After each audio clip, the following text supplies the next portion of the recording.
my sales time. Gonna bust up your behind. This is my sales time. Gonna mess up your whole mind. This is my sales time. Gonna bust up your behind. This is my sales time. Gonna mess up your whole mind. Welcome to Work the Left Side. I am hyper hyped to announce tonight's guest. It is a very meaty man. It is Mr. Troy Ryan. How are we doing, buddy? You good? Yeah, I'm really good, thanks, mate. Yeah, nice intro. Yeah, good to be with you. Well, I don't really know what else. I thought I'd give Jeeves a little bit of a pop as well, because he's a meat man. He loves his meat. Yeah. He's just watching this film today going, meat. Said he needs to call his fans the G-bronies. I've come up with that. You can have that one for free. G-bronies, I like it. That's almost as good. Well, you'll get straight into it. I'm still waiting for you to hit, that meteora off the top rope and just, Meteora. Oh yeah, someone with historically bad knees. I'll do one. I'll do one for you, but never again. Yeah. Dude, hit it on Ace or Wing Commander Nash at True Grit. Yeah. Do you know what? Yeah, they've got it coming. Yeah, I'll do one and never again, just to pop you. You even have to just full white man wash, extra padding in the knee pads just for that, and then your jobs are good. That's it. Yeah, I'll pack 2 knee pads for that one. Yes, hey, I'll pop huge. But no, dude, obviously, like I say, well, I've just mentioned it. We might as well talk about that as it's something. Obviously, this show. And I am kind of, we sponsor True Grit. I love True Grit. I make no secret about it. I will always hype True Grit up any chance I get.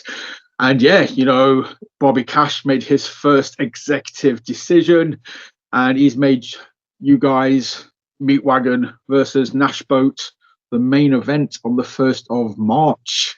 Yeah.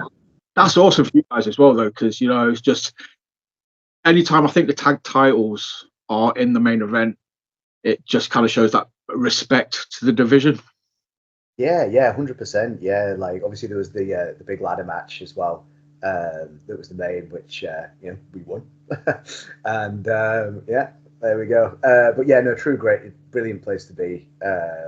Great promotion. We're super proud to be their tag team champs, and we don't want to lose them to NashBoat.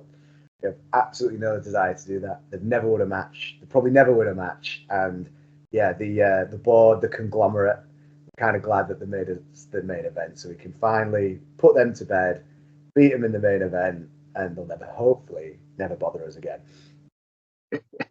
That's it. I mean, obviously, this kind of comes on the back of the York show where, poor Alan was left on his Todd.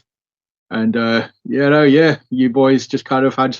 I was going to say, I won't say you had your way with him because he's Alan kind of.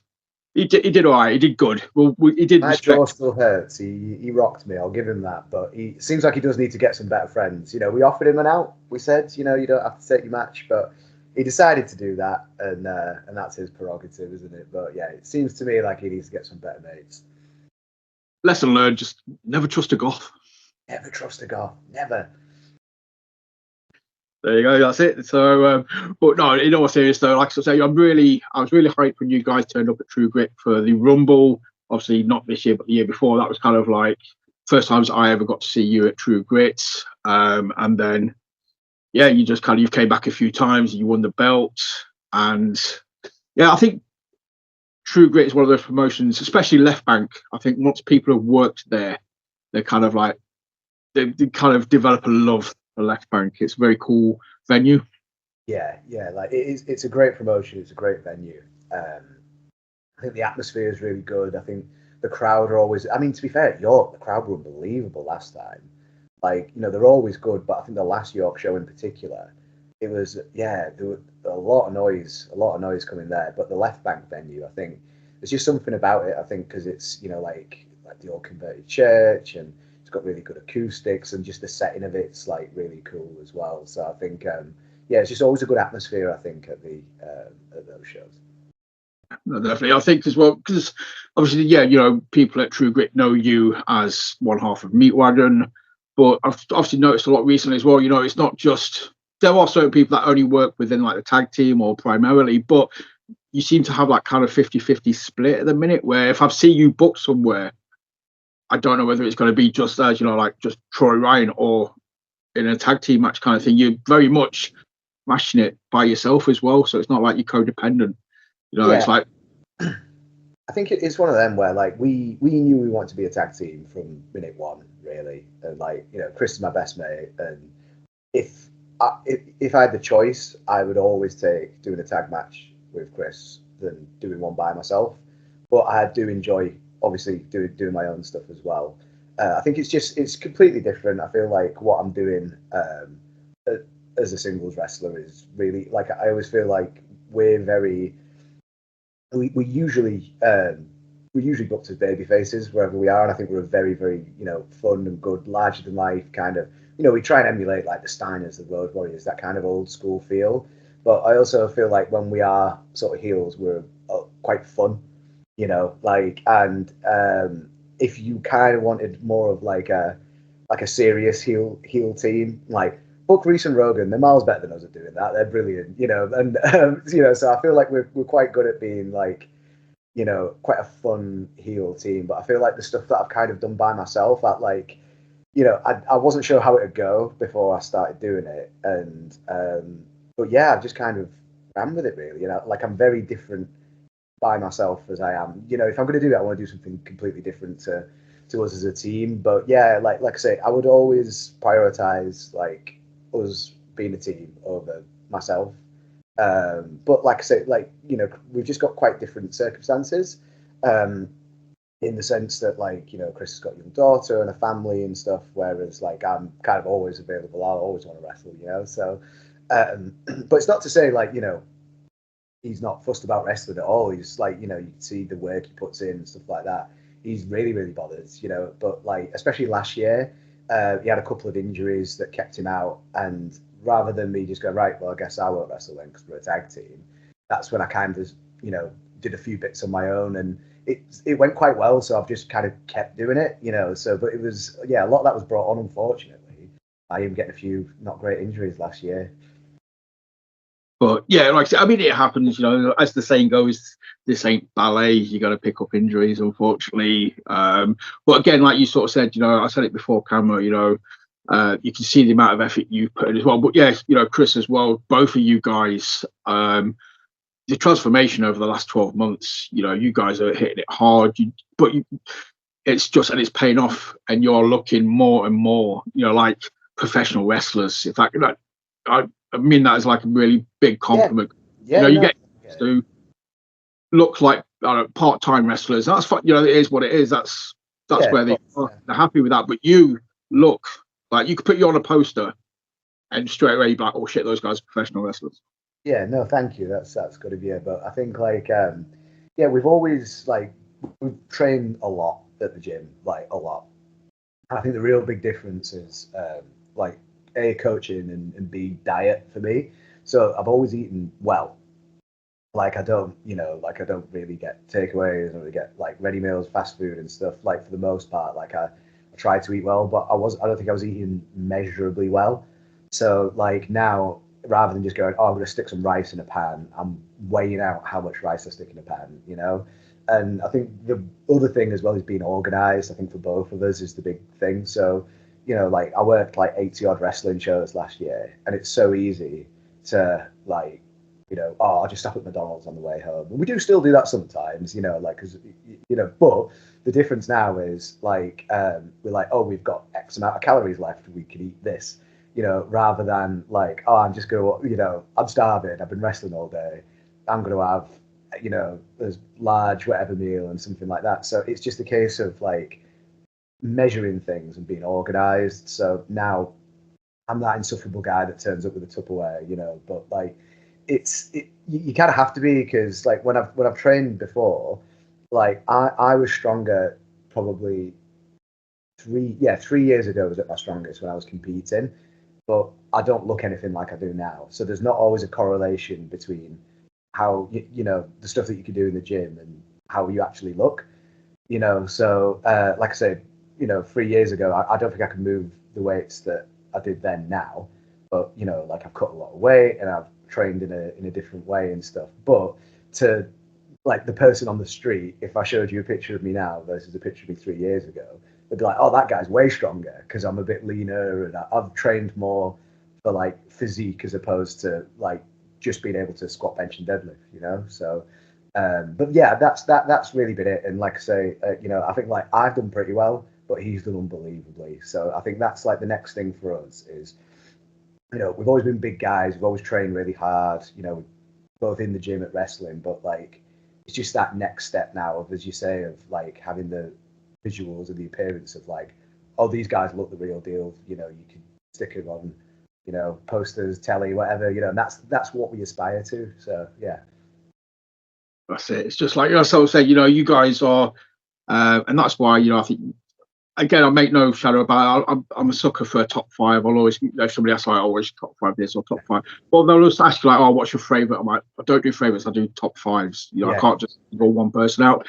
That's why, you know, Meat Wagon or Synergy originally, Meat Wagon, always been in my top five tag teams. And you guys are just like, and that was, you know, you're just getting better and better as you go along, kind of thing. So, but yeah, Reece and Rogan obviously also in there as well as Misery Business. So, you know, some teams around there, some good teams. But I think that was it. It's like just trying to like keep evolving and improving and stuff. So it's the same with the whole, you know, the rebrand, like, you know, like just moving away from being Synergy. We, you know, it started, the circumstances are very different, and basically kind of what it came to was, it's like if you close your eyes and you imagine a tag team called Synergy walking out and then we walk out, you're like, that probably wasn't what I was expecting, you know, especially if we're baby faces in a lot of places as well.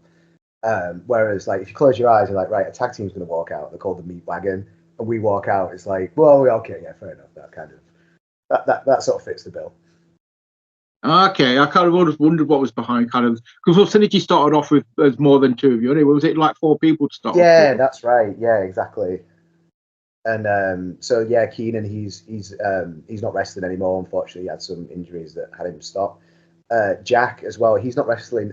I don't know if he's gone for good. I think like he's had a child as well. Like he's really happy. Like he's one of my best friends away from wrestling. But like I say, you know, it just became Chris and I. And I'm like, I feel this isn't us, whereas it was a group when we first started. But like, you know, those circumstances meant that it was just Chris and I that were wrestling quite frequently. And it all actually started when we went up to ICW. Mark Dallas, who was the owner, said he was like, hate the name, I think it's shit. But like, which I was like, okay, fair enough. I appreciate the bluntness. And but on all our like Instagram posts, we were doing #MeatWagon. And he was like, I love that though. That sounds great. Can we call you that? And I was like, hey, whatever, you know, you keep letting us wrestle, you can call us what you want. And it got quite over and everyone liked it. And I think from there we were like, we should probably just do this all the time. Well, Meat Wagon, or, you know, was it Gladiators? The super athletes. Yeah. So when I was talking to Phil about it, I think that's how he described you, as kind of like, you know, the gladiators kind of thing. Yeah. But Destroyer, which obviously he basically, so we started with PWV just before COVID, and Phil, he's the first to admit, he's like, he wants to change something about everyone to put it in his image. And he said, he was like, I've had this idea for years. He was like, did you watch Gladiators as a kid? I was like, of course I watched Gladiators as a kid. And he was like, right, it's like, I've had an idea to make a tag team like 90s Gladiators for like 5 years, but I've never met anyone that can fit the bill in. And he was like, I've seen you two, like, you know, you do basically, so will you come and wrestle for us? Basically like Gladiators from the 90s. And so we were like, yeah, you know, like, and we've had a lot of fun. We were there at the weekend actually.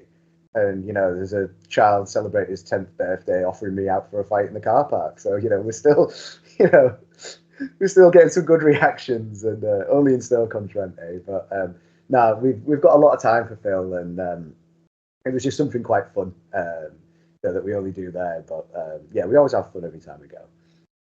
Yeah, I mean, obviously when Phil was on, I was saying to you off camera, like Phil was hyping you guys up during the you know, his episode kind of thing, and he was telling me about like when Chris sent him a video kind of thing, and it ended up he did it from Dubai, and it's like, mate, why, you know, you took the belt all the way over there with you. Belt to Dubai, yeah. It's like, but that's what you two guys do, kind of thing. You know, you're just like, yeah, it's cool. We'll sort it out.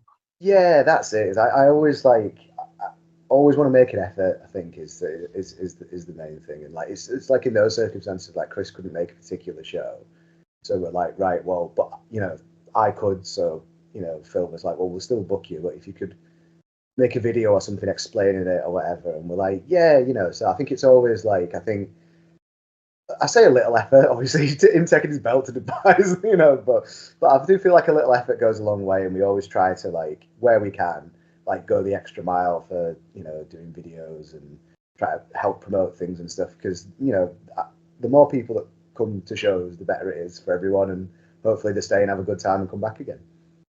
That's it. I mean, obviously, speaking from this side of the curtain as a fan, it's that kind of sort of stuff that we love. You know, when we see people making, and we know, you know, it takes that little bit of extra effort, or you know, it's a bit more of your time.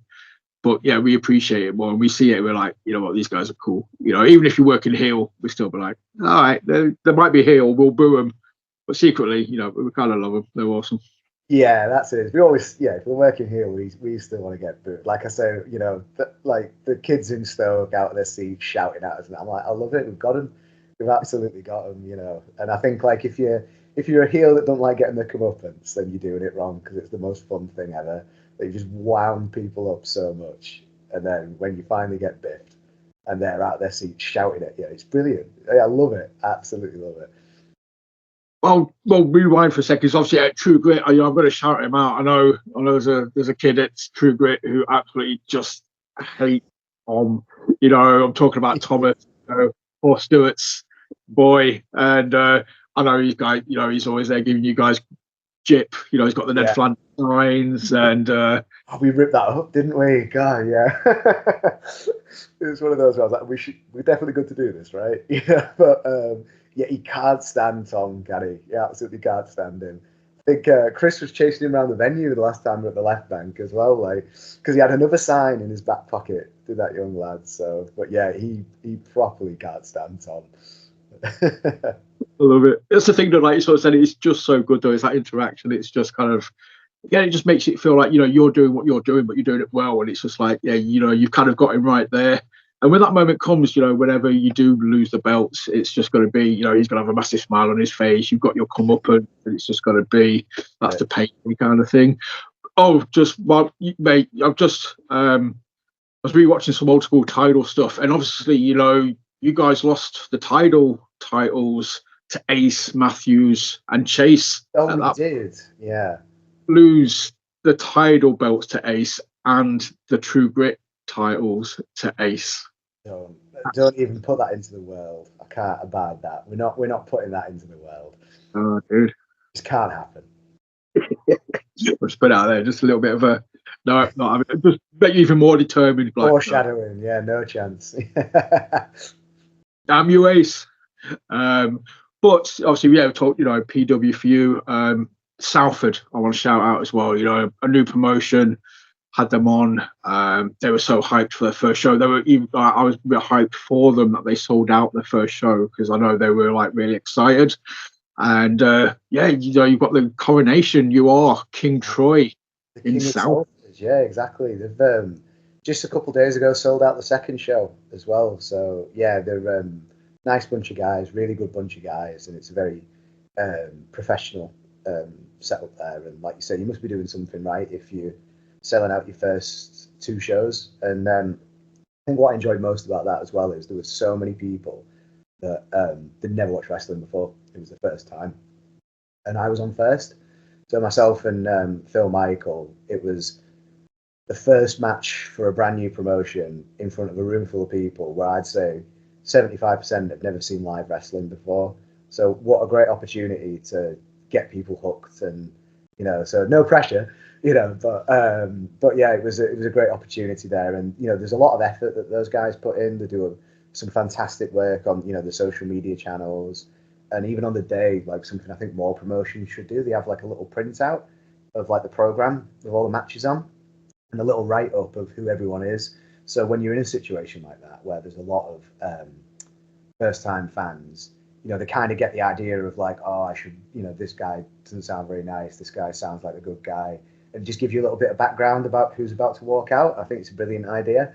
But yeah, so I did win that tournament. There's Jack Johnson says there's an asterisk there, because Aiton Steen interfered and cost him that. So it looks like we're going to settle that on the next show. But he's a good lad. He's a local lad. He's Mr. Salford, but I don't fancy giving that up anytime soon. A win's a win, dude. It doesn't matter about asterisks or anything like that. W's the W. Yeah, you play the hand you dealt, don't you? So if it wasn't me, it would have been Dave Birch. So Exactly. So you are King Troy, and I do not take that back. I stand by that comment. And but yeah, in all seriousness, though, Salford, like what I said, to sell out the first show. I can't imagine the pressure, though, like you say, on being the first match for the first show of a brand new promotion. And because any promoter that I've ever spoken to, they will always say, if it's not the main event, then the first match is the most important because it's kind of setting the tone. And you've always got to presume at every wrestling show there's going to be people there who have never been to a wrestling show before. So you've always got to cater for those, 10, 20, 30, 40 fans it might be their first show. Yeah. You can't just cater for the educated fans kind of thing. So that first is always key because you're telling them what to cheer, what to boo, what behaviour is good, what behaviour is bad. You're setting the tone. Yeah, exactly. I think, and that's it. Is you can't, you don't always necessarily want to not do too much in the sense of being lazy, but like if we've got the chairs and the tables and have it tombstones in the first match or whatever, then what's the main event got to do? Like, well, I was in the main event as well because it was a tournament, but do you know what I mean? What we're going to do later, But yeah, I think the big thing as well is understanding like the dynamic of a crowd. So, like I say, Salford there was a lot of like first-time fans, but I mean, they must have had a good time because I think most of them are coming back because they've sold the second show out as well. But hopefully you can get some regulars and make some new fans that want to keep coming back and stuff. But it's understanding the dynamic of a crowd of like somewhere that's like very family oriented, and the kind of way that you'd maybe work there. So I always think like PWVU at the weekend in Stoke, it's very much. I mean, the quality of wrestling there is very good, but it's entertainment first. Like wrestling second, I'd say. Like if you don't do the entertainment bit, it doesn't matter how good your wrestling is there. Whereas like when I wrestled for Catch last Monday, I think it was, or the Monday before, that's like a much more adult crowd. They do appreciate the interaction, but it's more like kind of like, I hate using the word, but like banter with them and stuff, rather than like the kind of stuff that you direct at more of like a sort of family audience. So I think it's just understanding what the dynamic of the crowd is quite quickly and just catering what you do to what they want to see. Like there's no point in putting a square peg in a round hole. And Phil will be the first to say that if you turn up at PW for you and don't acknowledge the crowd but do a load of Canadian destroyers, they're probably just going to sit on the phones and not care. Yeah, exactly. So it's just I think they've got a good thing at Salford, and say it's an opportunity with a lot of new people. Yeah, I think it's crossed, like so said, selling out the first two shows. It's awesome. I think they're just going to keep growing. But yeah, you mentioned Catch there. You currently, I don't trust cage match. The amount of times I've been like, "Oh, you're champion," and they're like, "No, mate, lost it last week or a couple of weeks ago." And I'm like, as far as I'm concerned, as far as I know, you're currently still FutureShock Tag Team Champions. We are FutureShock Tag Team Champions, yeah. And we've got a really, really big match at the weekend, actually. We're wrestling Breezango, so Tyler Breeze and Fandango, yeah. And that's going to be mega, that. So we're at the convention this weekend in Manchester.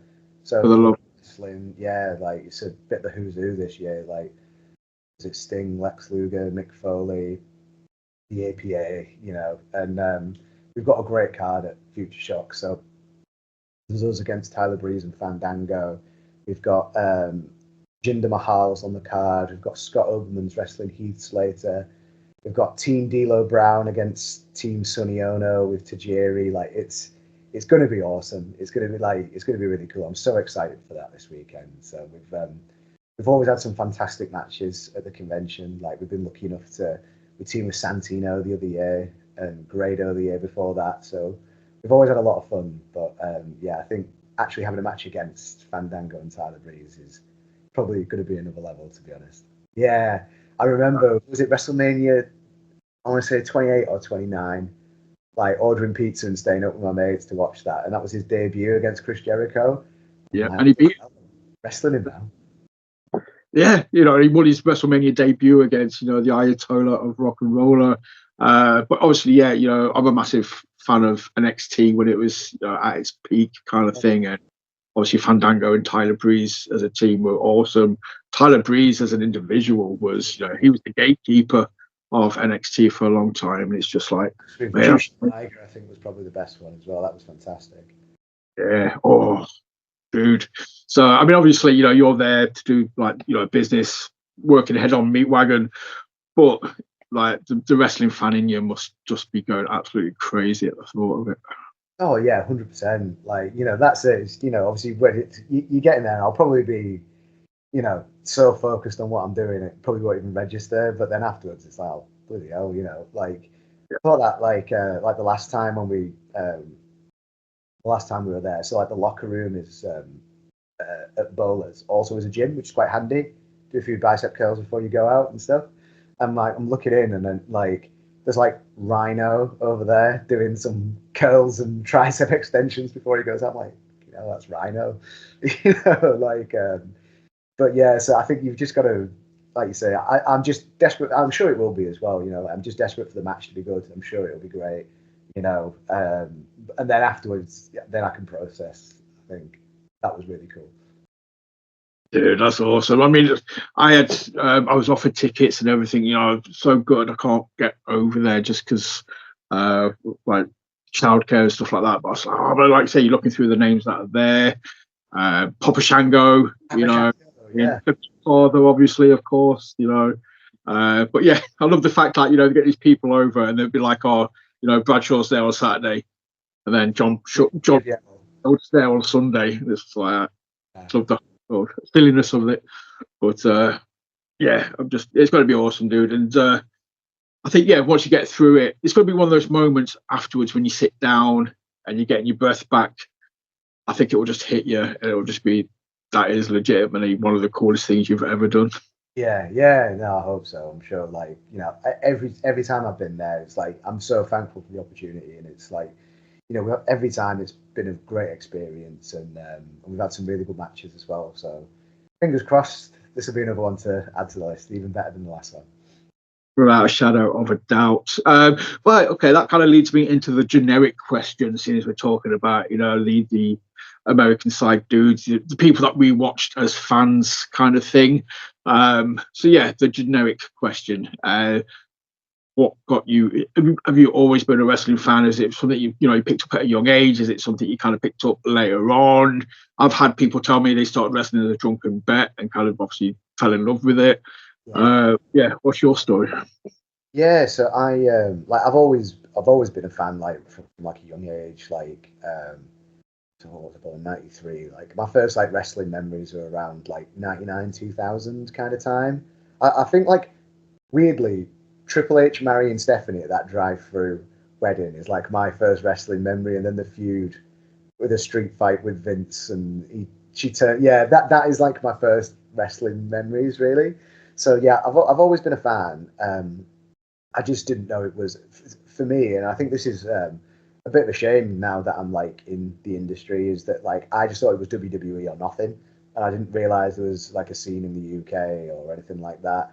And I just happened to work at a day job at the same place as Ashton Smith, and yeah, just by luck. And it was one of those where people chatting about. I've been into the gym a lot, and I played a lot of other sports, and like competed at like powerlifting and strongman and stuff like that. So like I took to it quite well, and it was literally just I happened to work with Ashton Smith, my day job, and he was like, "Oh, like you give it a go," and I went down to FutureShock and sort of never looked back. But like I didn't get in the ring till I was 25, I think 24, 25. So like my actual start in wrestling was later than most, I think. But I took quite well to the again because I've had like quite an extensive background in other sports and like training to quite a high level. Like the doing a lot of the athletic type stuff that came quite quickly to me. Like that wasn't too much of an issue, but I'd never in my life ever done anything that was like performance related at all. So like I could quite happily complete loads of drills and stuff like that, but the idea of, which is so mental now thinking about what I'm like as a wrestler, that I'm so whatever. But when I first started, I couldn't, like, I just struggled so much with that bit of it. But that's it, like what Chris really helps, because his background, he did a lot of like stuff on camera, for various like YouTube channels, Facebook pages, and stuff like that. So it never bothered him. He's always been a huge. I mean, he still is obviously, but like he was always like a really big personality, and I think it really helped me come out of myself a little bit by having someone to do it with me. Kind of took the pressure off you. Yeah, like sort of say, you've got Chris there to do it. You can kind of learn from him. Yeah, exactly. You can step back when you kind of feel like you have to, or when your confidence is up, you can step forward a little bit, but the pressure's not on you. Like sort of, and I took all the bumps for him because he's 6'2". So yeah, we helped each other, I think. Works both ways, but so obviously, I mean, so was FutureShock the first school then? Because that is, that's probably, I've spoken to loads of people from FutureShock now, kind of thing, and I know that they're absolutely tearing it up at the minute. Sam's smashing it. They had an amazing 2024. When I did the end of year promotion kind of thing, FutureShock were in the final four for promotion of the year for last year. So I think, if that's what you guys are doing over there, is absolutely amazing. Isn't it? Yeah, FutureShock, that's always home. Like it's a great place to be, and they're doing some brilliant shows, and I think like it's changed quite a bit because there's a lot of guys coming through the performance center, the academy there, but the fact that like the shows are still the quality that they are, I think it's testament to like what Sam and Ridgway, Lizzie, and what they're doing there. There's a really good team, and just there's, like I say, it just seems like it's like one of those like Ajax youth academies, isn't it? You just get wonder kids coming through and stuff. So but like, and they're running quite a lot more shows this year as well, which is good to see. They've got like a different venue, and so it's just good platform for people, I think. I'd say, something definitely clicked last year. Whether they deliberately or not, but they leveled up. Because, like I said, just I do a lot of stuff on Twitter, speaking about different promotions and everything like that, and everybody was just hyping up FutureShock. Everybody was just nothing but love for them, kind of thing. And guys that I've had on the show that I've trained there, just again nothing but nice things to say about the school as well, kind of thing. The routines, the training. The Chris Ridgway circuit has been something different. Like I've been doing a few, like when Chris goes to Japan, I'll cover a few bits, but I try to make it very specific to something that I know about. So like my first run was about tag team wrestling specifically, because it's a bit of a niche, and a lot of the times when you're new to a show, it's like, oh, you're in a 6-man tag, and you're like, oh shit, I've never done one of these before. So it was a run on tag team wrestling, and then there was a run on like working to people's sizes, like if you're a bigger guy, working a smaller guy, and vice versa, of how to get like the most out of that dynamic. But I think there's a really good split there, because like obviously Chris is one of the best technical wrestlers in the world. He's over in Japan picking a load of stuff up from there, and then he brings that back to us as well. And Sam is like, he's brilliant. Like but the thing with Sam is he can do everything. Like, he can do absolutely everything. Like, I saw him at Atomic he was the main event babyface there. That's the best match I've seen this year so far against Scott Oberman. But then equally can go and be a camp show pantomime heel, and sort of everywhere in between. So, he's such a great guy to be, training people, really, because he can do everything across the spectrum. That's it. I think, a lot of people are kind of, especially again, from speaking to people over the last 12 months or 2 years kind of thing, Sam's one of those names that is getting his flowers now, kind of thing. I think for a while he's kind of under the radar. I think everybody's kind of realised, just again, I know I've been told he doesn't take compliments. He doesn't really like compliments. No, he won't. But he deserves it, yeah. And same with Joey Hayes as well. He's the FutureShock champion, and like, Joey and Danny, the models, we owe them so much. Like they just great blokes for starters, and like that was when we started to, in my opinion, get good. Really, was working a program with them. Is you learn one match with them is worth 10 matches of experience, and we got to wrestle about 5 times. So but again, like Joey does such a good job of helping other people. It's like, no, give him his run, and I'm glad he's the man. So it's nice to see. Oh, he's that guy. He's that man. Whatever the label was. But no, I love Joey. I've been a massive mark for Joey for many, many, many, many years.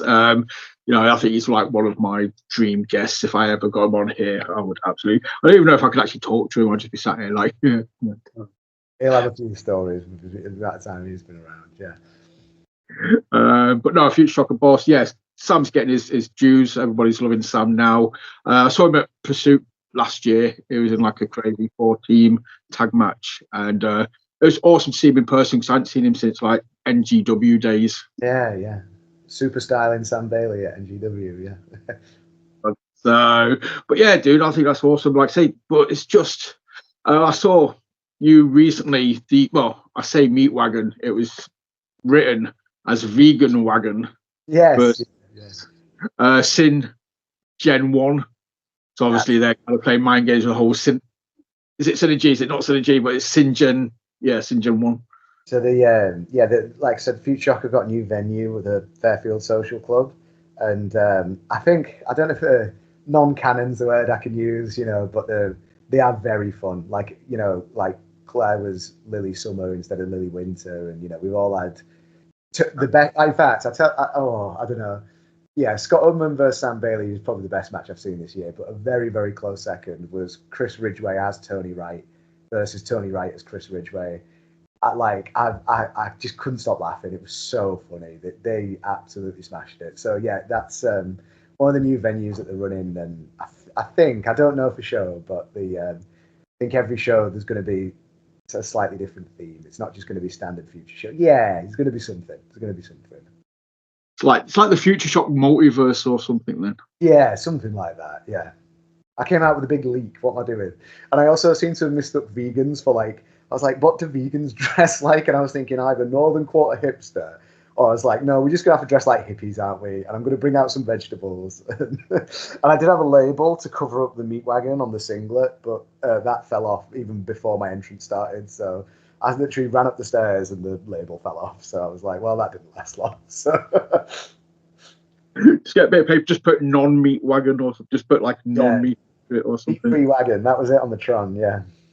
Meat-free wagon, that's a genius. But again, it's just stuff like that. So again, that's why I enjoy talking to Phil, with PW for You kind of thing. I love, obviously, that's what I love about British wrestling is that you've kind of got it varies from show to show. You can do your serious stuff. You can be, like amazing athletes, amazing workers, amazing wrestlers in one promotion. And you can just go to another one and have fun. It's just, you're putting smiles on faces. It's just entertaining. Yeah, that's it. And it's like, and then again, it just comes back to the dynamic of the crowd you're in front of, because sometimes a 20, 30 plus minute work rate match is what's required. And, I find that just as, really rewarding to do something that's difficult and challenging, with a team that maybe, we've got to struggle to keep up with, something like that. I find that really rewarding. But at the same time, it's also really rewarding, just to hear a reaction of a crowd somewhere like in Morecambe where they're just fanatic and they absolutely love it, but if I'd have done a 30-minute work rate match there, it's not like wasted on them. They wouldn't appreciate that as much as something that's a bit more sort of, Attitude Era Raw main event kind of shtick, so it's just, I think that's what it always comes back to is all the people that pay to watch, what do they want to see? Yeah. And trying to give it to them in the best way possible. Yeah, shout out to Odyssey, obviously, it's still real in Morecambe, another promotion. Country. Unbelievable, yeah. I don't know why I've got like that. I should be like True Grit should be the best crowd. Yeah. Hey, the last show ran them close, but yeah, Odyssey, their crowd, unbelievable, wonderful. Yeah. I know. I don't mind being second to the Odyssey crowd. It's again, just everything there is just like, well, talking of Odyssey, talking of Morecambe, talking of their favourite adopted son. You had a one-on-one match with RPD recently. Yeah, Infinite. Yeah, I enjoyed that a lot. Yeah. I feel like me and RPD were quite like similar, got similar mindset to wrestling. We always, I mean, that was like we barely have to talk to each other. Like we just kind of get it, And but yeah, I got a lot of time for RPD. He's a great bloke, and we always work well together. So yeah, sometimes we team up, sometimes we're against each other. He always ends up putting me through a table somehow. But whenever we've done TLC, I always go through a table, and it's always RPD. So, but I will get him back one day if he's watching this. I'll get you back, right? Yeah. One day, Ryan, you're going through a table at some point. I love Ryan. I won't wish it on him, but it's receipt time. If he's done it a few times, it's happened a few times now. I owe him one. Yeah. Once. I think we'll let it slide just once. But yeah, you got guys like that. Obviously, going back to PW for you, you and Isaac, Isaac North is one of my favourite guys. I love Isaac. I think it's awesome. You get to work with him at PW as well. But to look at you both, it's just like, freaking the odd couple. But you guys teamed up, not at the last one, but I think at the show before that. Yeah, that was it. Yeah, so Tom was managing both of us. We kind of odd couple had teamed up, but that became dysfunctional very quickly. And I think what's quite fun about that, and I had a similar thing with Aiton Steen earlier in the year, is that like I sort of come out in like they kind of dressed a bit like Superman, and quite clean cut and whatever. And he's just like a goth with face paint. Same as with Aiton, but like I'm the bad guy. And the guy that looks like a demon, everyone's cheering and going mad for it at the weekend. Everyone went absolutely mad for him, and job done as far as I'm concerned. But yeah, he's great. He's got such a unique look, and yeah, I think he really bought into that, and he does it very, very well. I just thought I loved the visual of you two guys together, like you sort of said. So daft, yeah.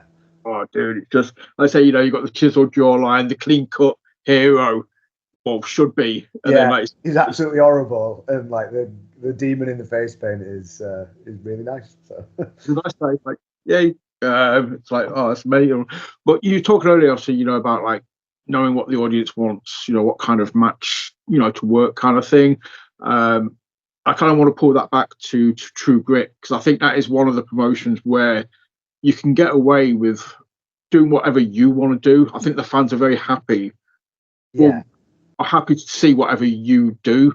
They don't like, I also count myself as one of the fans, we'll sit there and we'll watch like an absolute freaking 5-star, we'll sit there and watch a pure match, Kevin Lloyd, Liam Slater, we'll watch a dumbass match. We're quite happy to watch whatever you guys want to do. I think that's the thing. One of the best things about True Grit is it's a real like variety show.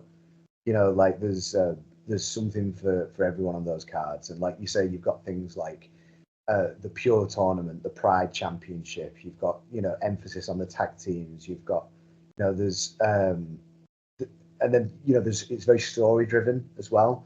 I feel like at every level, like the tag teams, obviously the sort of power struggle at the top at the moment.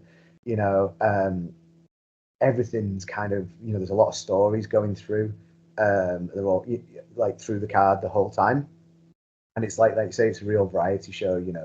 Where else are you seeing like someone like you say Liam Slater and Busick with Commander Nash doing whatever it is that Commander Nash does, so like like that's it is so like at True Grit it's kind of like, well, there's people there that will appreciate all facets of wrestling, so what do we think is best to get the most out of the match, really. That's it, yeah, because that kind of gives you that, well, I presume it gives you that kind of freedom, because as you sort of say, you're not having to channel the match for the audience. You can channel the match between yourself and be like, right, this is what I want to do. This is what I kind of want to do, and I think it'll be entertaining. And that's the fun bit of marrying people's stuff together. Like, if you're working like a crash boat, it's going to be a very fast-paced, kind of kind of match. If you happen to work like a Reece and Rogan, that's going to be a bit more like a big boys slugfest, and it's like, yeah, just working around, right? What do we all do well, and how can we make this fun? I think is how to go about it. I just want to say the ladder match you guys had, the fatal 4-way ladder match you had last year, one of my favourite matches from last year. I think I can't imagine it. It was, I can only imagine it being a genuine pain in the arse because 4 teams, and I've got to work around people. You got ladders involved. So high that and then you bring Commander Nash, as you sort of said as well, who's just like, I can't even imagine trying to talk to you before a match and just being like, just got to do what he does, kind of thing. That is him, yeah. Part of me though, man, seriously, I wouldn't have minded. I would, like, at the start when they was doing the health and safety thing, testing out ladders, climbing up, and I was like, if he grabs that fucking belt, I'm going to be like, you know what? I wouldn't be surprised if that was the end of the match. Part of me would be like, yeah, okay, I'll take that.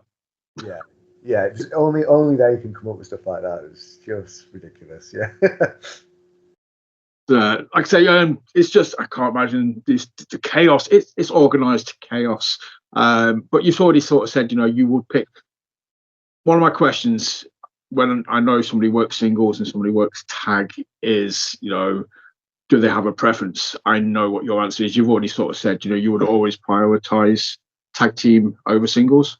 Yeah. No, I would. I think like I want to wrestle. Like, in an ideal world, I'd love to have a tag match every week with Chris. And if that can't happen, I'm more than happy to wrestle by myself. I feel a lot more comfortable now doing it than I did a year ago. Like, I've never really, like, I had more matches by myself last year than the rest of my full wrestling career put together. So like, so I feel a lot more sort of comfortable doing that now. But yeah, I think like, we've talked a lot about it recently as well, of like, we do feel like, we've leveled up in terms of, like, our gear looks better, we look better. I feel like we're the best in ring we've ever been as well. And so we're just like, well, let's just keep riding this, let's keep pushing it because, I do think we're good. And, I think we've got like quite a lot to offer as an act, and just going to keep pushing that, really. I think, the sky's the limit kind of thing. Like, I said it at the start, you guys look like a professional tag team now kind of thing. You look like professional wrestlers. But it's just, again, though, doing the singles thing, like I said, you had a really good 2024 doing the singles. Yeah. But again, I can only speak, from this side of the curtain, but it's something I would imagine as your confidence grows, you feel more comfortable doing it. The better you get, you kind of get more relaxed. But it's still new to you, the singles side. Whereas, like you said, with the tag team sort of stuff, you always got Chris there with you, and I guess that's kind of the comfort. Yeah, and like I know our stuff like the back of my hand. Like if it's you happen to arrive at a venue late or whatever, and it's like, well, I just know our stuff. It's not a problem. But then it's like, hang on, I've got to come up with my stuff. Just me, like I'm like, what is my finish? What is my move? What are my moves? Like we've got so many, double team spots and things like that, and like we really, I don't know, got like a weird sixth sense of each other. We just know what's going on all the time. But yeah, when it came to my stuff as well, because I don't think I'd ever really,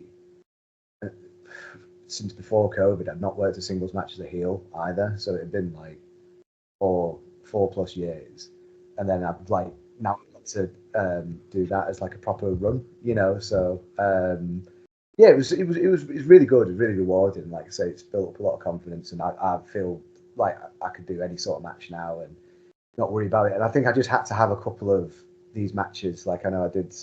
There's a couple recently where I'd wrestled Teddy Ray at Catch and managed to keep up with him, and it was good. And I was like, right, I can do it, Or I wrestled Oberman in the main event at Atomic.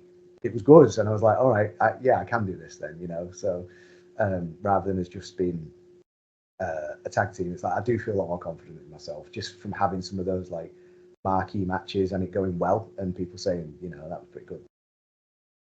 That's it. I mean, the Teddy match I've heard again, just social, feedback on socials. Everybody's kind of raving about it. It's a great match.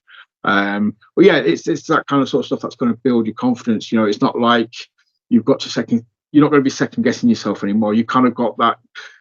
Hopefully, the imposter syndrome isn't there, kind of thing. You know, you belong as a single star as well as a tag team star, kind of thing. Yeah, and I think a lot of the time it's the other way, which is why I've done some of the training sessions at FutureShock around tag team stuff, because a lot of the time, most of the time, it's the other way around.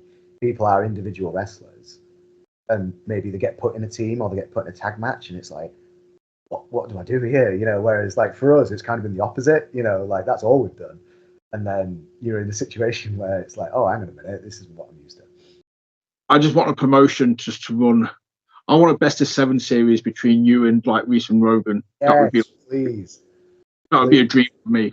You know what? We've not wrestled Reece and Rogan since we've been the Meat Wagon. That's how long it's been. Wow, really? That's crazy for me because, like, say, you know, we've had some tremendous matches with them. Like we've worked at like Tidal, at Odyssey, at ICW. You know, and they're another one where they're a proper tag team. It's not like, you know, my mum to this day is convinced they're brothers. She just won't have it that they're not. You know, like that's how you know you're a proper tag team. You know, but yeah, anyone who's watching, please let us wrestle Reece and Rogan as many times as possible until I get bored of getting shot by him, in which case then let me take a break. But nothing but good things to say about them. Oh, dude, that'd be amazing. Yeah, because like so, you know, that's why I kind of popped huge, because I'd Meat Wagon against Reece and Rogan as like a dream match, and then I had you against CrashBoat as another kind of dream match, and obviously, you know, I've kind of seen that. So it's just this one left now, and I'm like, yeah, that's got to be. Although I would like to see you guys against Act 2 as well. I think, you know. So we've had a few matches with Act 2. Always, again, another proper tag team. Really good. Seeing them kick on as well. They're doing some fantastic things. We wrestled them in December at Atomic. If you get a chance to come over to Atomic, by the way, it's brilliant. And so we've wrestled them a couple of times at PW4U, FutureShock, and Atomic, I think, are the 3 places. But again, yeah, great team, really good, really good. Act 2, Reece and Rogan, any day of the week and twice on Sundays, apart from the chops. Give them a rest. As well, right. So when you're doing the match, what is, because obviously we've got 2 totally contrasting kind of teams there, kind of thing. You know, you've got the big boys you've got strength versus speed, or you've got the immovable object meets the unstoppable force kind of thing. Is there a preference, or do you prefer one over the other, or do you just prefer, or both just good old fashioned? They're both classic wrestling stories. Yeah, it's the same like you say if we were to wrestle CrashBoat or something like that. I think it's they're all equally rewarding. And I think it's like sometimes it's a fun like puzzle to work out. So like, you know, changing that dynamic sometimes. Like if we've wrestled Act 2, we've done like we're both baby faces. We've done we're the heels, they're the faces. You know, we've wrestled CrashBoat where they're the heels and we're the faces, and vice versa. And it's just like I just find it like quite fun and quite rewarding to work out. Right, how are we going to make this work, and how's it going to be good, basically. But I don't really have a preference for any of those dynamics. It's just, like I say, just try to get the most out of the match that's been booked. I think again on any given day, the 2 big teams going against each other, I think would kind of edge it out for me. But it's just big men slapping meat, and you just that's it. Yeah, nothing pretty about that. It's just let's go for it. Yeah, just chop the shit out of each other. But no, that's hopefully, you know, somebody sees this and just give the fans what they want. Give us Meat Wagon versus Reece and Rogan in a best of 7 series. Come on, Job sorted. Talking of Atomic though, massive shout out to them. Again, hearing nothing but good stuff. I know Jeeves has sort of said they were one of his favourite promotions for last year. You know, when Jeeves is bigging up a promotion, you know, he's been to because he watches everything. Pretty much, yeah. So yeah, they're obviously doing something right, because Jeeves is like, I think he actually said they were his favourite promotion at some point last year. So yeah, massive shout out to Atomic, and I love them as well. Obviously, they kind of came on my radar where you was part of Team Atomic versus Team Pursuit when they did. Yeah, that was good fun. Yeah, it was Eve, Nathan Black. Yeah, they didn't like him, did the crowd. Yeah, he's No one Nobody. gets a skin like Nathan Back. He's tremendous. Yeah. And then who else did we have? Will Kemper. Cruz. Yeah, Will Cruz and Kemper. So they had some big boys on that team. Yeah. Good fun. Yeah, a lot of good stuff for PPW. Got a lot of time for that. You, Harley Hudson. I'm trying to remember who else was on Sam your team. Bailey and Teddy Ray. That's it. So that's it, man. You 4 amazing people, you know, 8 amazing people. Sorry, 4 amazing people on either team, kind of thing. Again, that's the kind of shit that I love. I love when people I love factions. I love like invasion storylines in British wrestling. You know, when somebody turns up, it's like, no, this is my turf, and you have like a little turf fight. It's like, yeah, no, that was a lot of fun. Yeah, some great guys. Yeah. Dude, I've just clocked the time. I said I would keep you for about an hour, and we are getting. Yeah, I've had a lot of fun. Yeah. So, oh, dude, it's been an absolute amazing. Like I say, I am a massive mark for tag team wrestling. I think it kind of goes up and down. You know, at some point it becomes the focus for everyone. Everyone highlights it, and then it kind of takes a step back. I think at the minute, tag team wrestling in British wrestling is so strong, and it's becoming the focal point as well for a lot of promotions. A lot of promotions are kind of being like, are realizing, right, we need a solid tag team division. We can't just keep putting single stars together. We need tag teams, and the fans are just reaping the rewards. Yeah, we'll keep flying the flag for the tag teams, definitely. Well, that's it, man. Because again, you know, going back to the end of year awards kind of things that I did, I think I had a list of about 50 odd tag teams, you know, in the UK at the minute, and that was only like scratching the surface. So much out there. Yeah, no, that's it. Yeah, it's great. Yeah, much. Like I say, I think there's definitely a place where there's like, you know, sort of put together tag teams and stuff. But as you say, if it's like, oh, we just need to fill a card and you and you sort of thing, whereas it's just never the same as people that, you know each other inside out, and you know. That's right. Last question for you. I've got to take this as the this is like the golden rule. I want to see people's mindsets for this. I was speaking to Graham Pierce about it recently, and we both have the agreement of a tag team, an established tag team should always beat 2 individual people put together.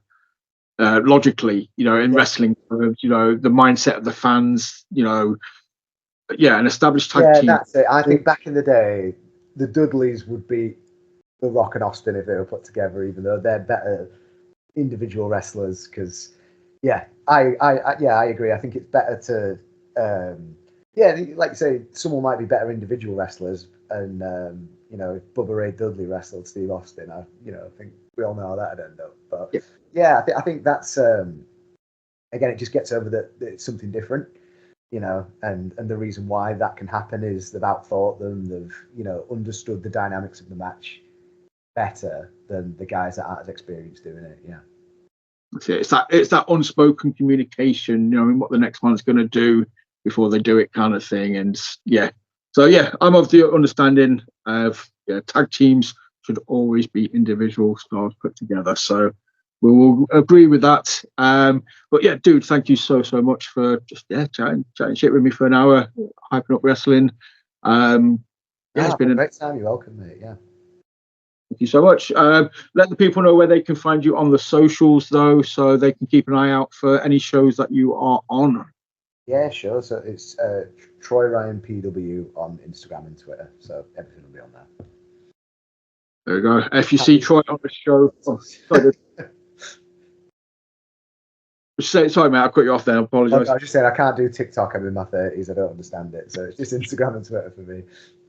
If you see Troy on a show near you, please buy a ticket. Go watch the show. Support your local promotion, because British wrestling is awesome. And yeah, that's pretty much it. Obviously, as always, you know, thank you for watching.